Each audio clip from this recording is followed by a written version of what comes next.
indie game fans, Greg Miller and crew have done a bang-up job ever since going independent with Kinda Funny games, especially with the daily morning show format, and they have recently put out the Kinda Funny Games Showcase 2018, with 69 nice titles being highlighted. While not all of these are new to me, with some having been previously featured on this channel, we did get new trailers, release dates and windows, and of course, the occasional new game thrown in as well.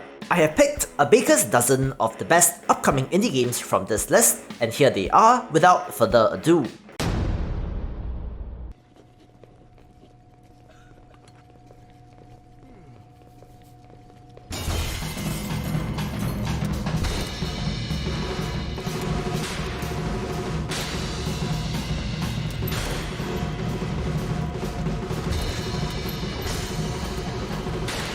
Ape Out is a stylized top-down action game in which you play as a gorilla who is breaking out of captivity. Being published by Devolver Digital, this shares a lot in common with Hotline Miami and is the same sort of rapid, intense action sequences. You are able to grab enemies and fire their guns, and the art direction is really something else.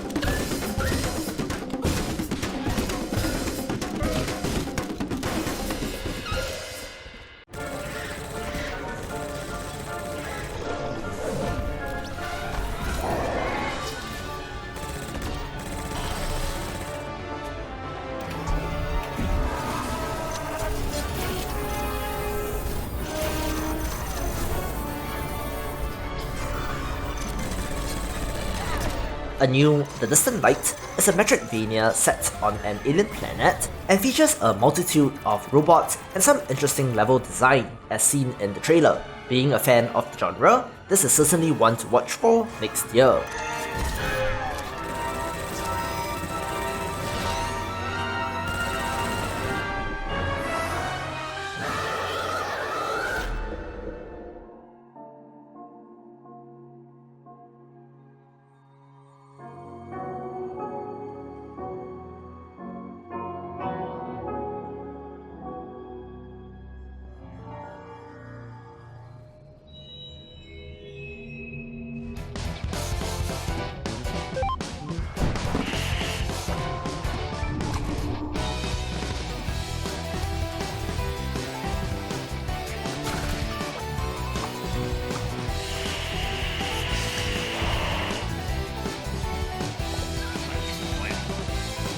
Speaking of memorable art styles, Away, Journey to the Unexpected is a hyper-stylized first-person action game with 2D anime characters and enemies contrasted with a 3D world. I love how this looks since the anime portraits are superb, but the contrast certainly does make it stand out.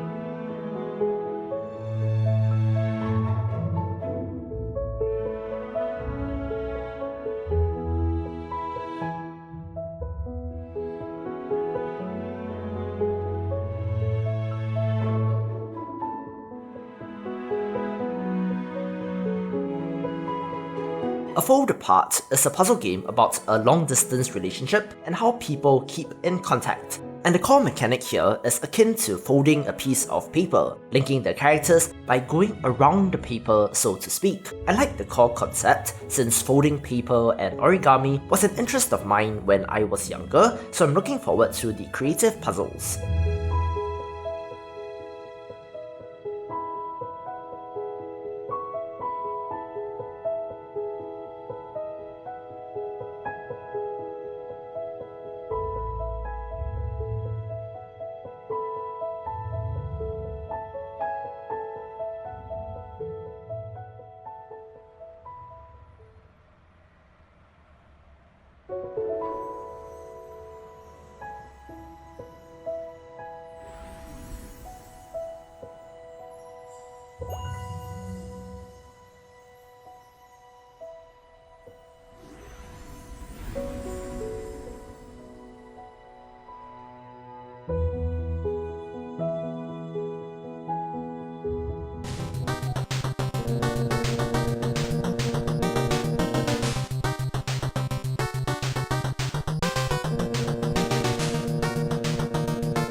Dawnthorn is the prequel to the successfully kickstarted Hazelnut Bastille.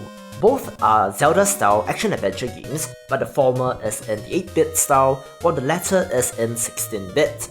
Zelda holds a very special place in the hearts of many gamers, so it is always heartwarming to see new games paying tribute to that series. While this is a prequel, it is expected to be a full 12 to 15 hour game slated for early 2019.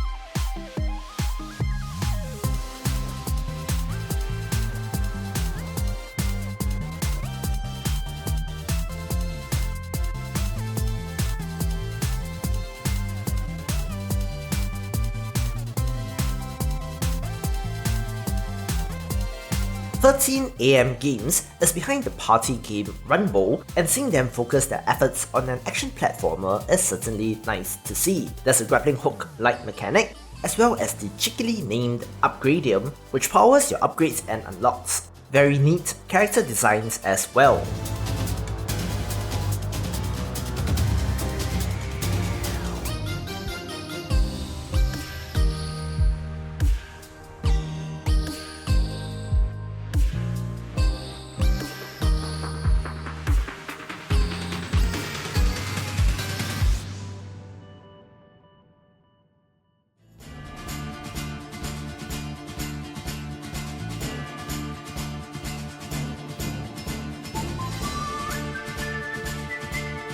A tactics game from the makers of Baldur's Story and Legend of Fae, I am immediately drawn to the pixel art of Fae Tactics. Short little trailer, but the invariable comparisons to Final Fantasy Tactics will be made.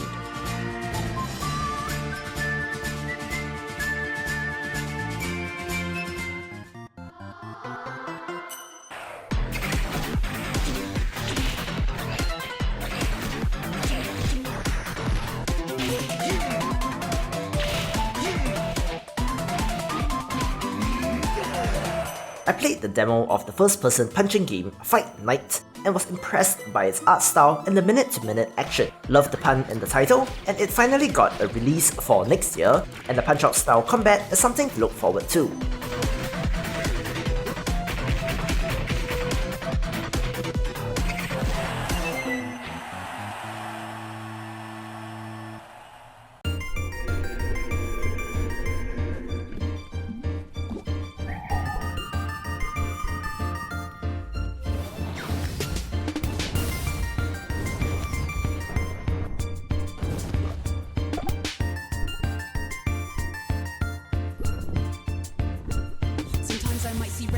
Red as pants of Santas, but when I'm feeling mad, I grab my paints and grab my canvas, use my brush to find some answers. Always teaching on this campus, or telling tales like manga instead of beefing like I'm Angus. I focus on my paintbrush, don't need hang-ups like a stalactite. My multicolored paintings act like magic, that's a fact of life. You have to understand this, cause I want us to start acting right. As much as I love pandas, y'all, the world is more than black and white.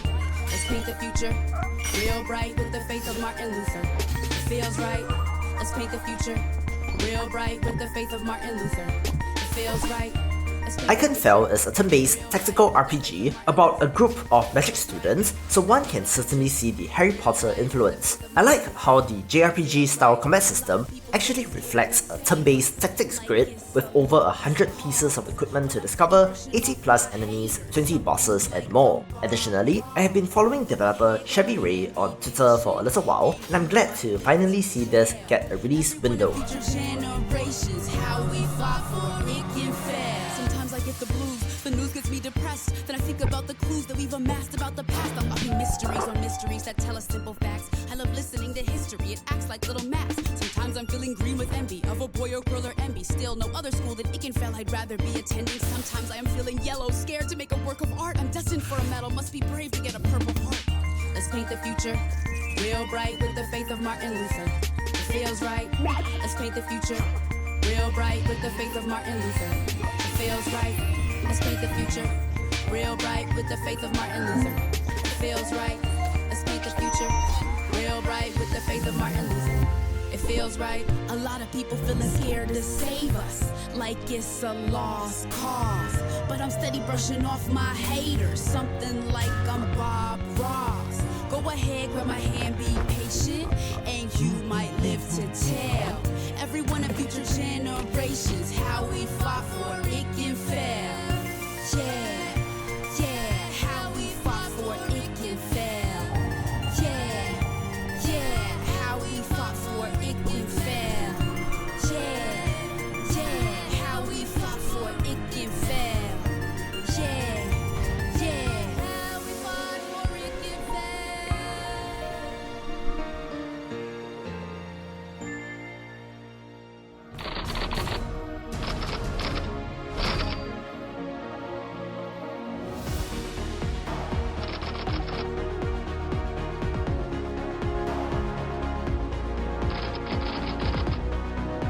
Jenny LeClue, Detectivu is a fun name to say, and it's a mystery adventure that has a meta layer to it. See, Jenny is actually one level deeper of a fictional character, with the narrator of the game being the author of the books that star Jenny in a Nancy Drew-like manner. The art is impressive, and the non-gory murder mystery is an intriguing aspect. Puzzles, deductions, and interesting characters await.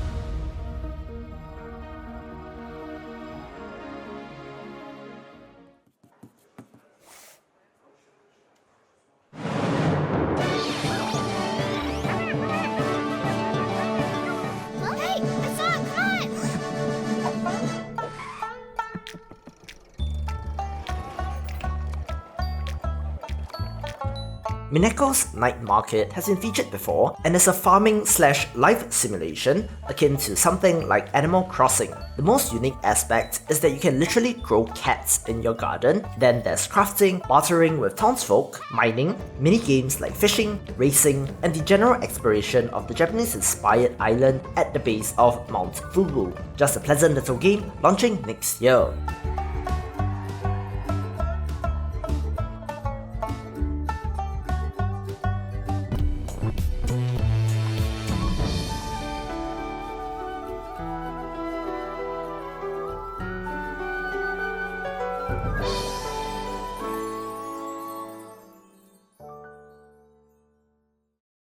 Mankind has been lifting and moving objects since the dawn of time.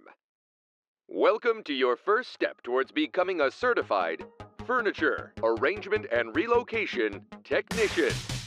Don't let anything stand in your way. To safely lift an object, avoid using your back. Be extra careful in high-traffic areas. Playing as a Furniture Rearrangement Relocation Technician, or FART, you play as characters which are movers and have to traverse a variety of insane terrain and obstacles. This looks to be the same sort of wacky co-op fun as Overcooked, but the co-op stuff looks pretty neat, such as having two players move a sofa and having to jump over lava while doing so. Nice, crisp art style as well. Remember, moving objects is always more effective with a partner. Not only is it safer, but more fun. Moving Out. Coming to the very latest in home entertainment platforms.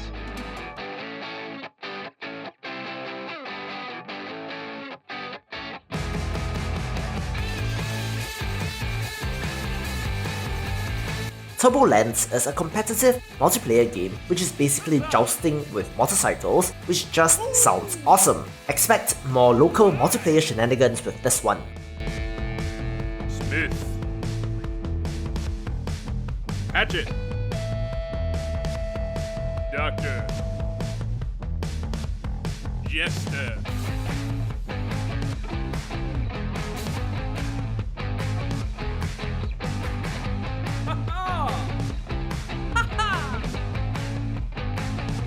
Woo!